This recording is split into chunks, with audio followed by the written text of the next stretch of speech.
Coniferous വൃക്ഷങ്ങളുടെ കൂട്ടത്തിൽപ്പെട്ട thuja പ്ലാന്റാണ് ഈ ചെടിച്ചട്ടിയിൽ വളരുന്നത്.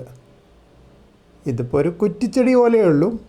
പക്ഷേ ഈ ഗണത്തിൽപ്പെട്ട ചെടികൾ, എവർഗ്രീൻ മരങ്ങൾ 10 മുതൽ 200 അടി വരെ പൊക്കം വയ്ക്കാറുണ്ട്.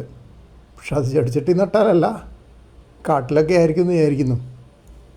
പിന്നെ കോണിഫറസ് എന്ന് പറയുന്നത് അതിൻ്റെ തുഞ്ചത്ത് കോൺ പോലെയാണ് ഉണ്ടാവാറ്. കോൺ ഉണ്ടാകുന്ന മരങ്ങളാണ് കോണിഫറസ് എന്ന് പറയുന്നത്. ഇത് അലങ്കാര സസ്യമായിട്ട് ധാരാളം വളർത്തുന്ന ഒരു ചെടിയാണ്. പിന്നെ മുറ്റത്തോ അല്ലെങ്കിൽ അങ്ങനെ നല്ലോണം മണ്ണുള്ള സ്ഥലത്ത് നട്ടു കഴിഞ്ഞാൽ നല്ല പൊക്കത്തിൽ വളരാനും സാധ്യതയുണ്ട്. ഇതിപ്പോൾ ഞാൻ 2 ചെടിച്ചട്ടികളിൽ ഒരു നഴ്സറിയിൽ നിന്ന് വാങ്ങിക്കൊണ്ടുവന്ന 2 ചെടികളാണ് എനിക്കിവിടെ വീട്ടിലുള്ളത്.